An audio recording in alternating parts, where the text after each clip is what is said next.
Matongoretio nĩ mũikarĩri gĩtĩ wa Athikabu wa kanitha wa Kathoreki Morris Muhatia.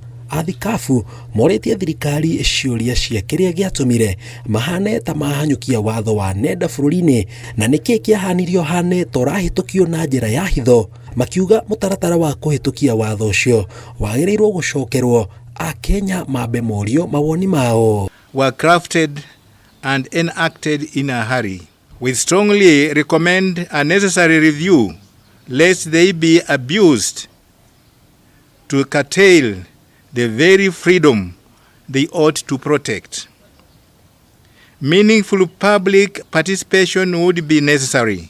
Maroria thirikari itige kũhana tetarakuwa gĩthomo no ritũ nĩ ũndũ wa ũrĩa kĩgĩna mathukuru-inĩ gĩkoretwo gĩgĩcererwo na ũnyihu wa arimũ mathukuru ma matũũra-inĩ. Calling upon the government to move with speed to put order to issues affecting the education sector.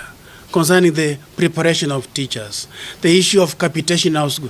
The head teachers tell you capitation is not even sufficient for them to run the schools, yet they are not allowed to collect any extra money from the parents. We have serious challenges that are crippling our education system.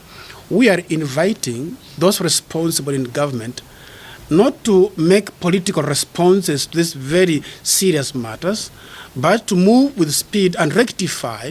Oho, marauga thirikari ĩna thirĩ wa mabilioni ma mbeca ma mathibitarĩ ma kanitha wa Catholic, ũndũ ũrĩa marauga nĩ ũgwati harĩ gũtereba mĩhang'o yao ya o mũthenya na ya arĩa marehoka motungata ma SHA kwamũkĩra motungata ma ũrigiti. This money is crippling our hospitals and our institutions of health.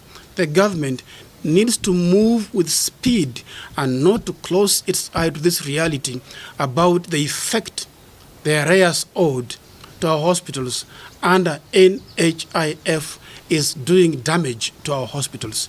It is a very serious matter. Our hospitals are in dire need. Now we're beginning to accumulate again other arrears with the SHA system. Thirikari yũrĩtio ĩgĩetha kĩhonia kĩa mathĩna marĩa mamũrĩkĩtwo ĩtheme kũingĩria ũteti thĩinĩ wamo amu mĩtũrĩre ya Akenya ĩ moko-inĩ ma matua marĩa thirikari ĩgũtua. Ngĩribotera Inooro TV njĩtagwo Jenga Wambui.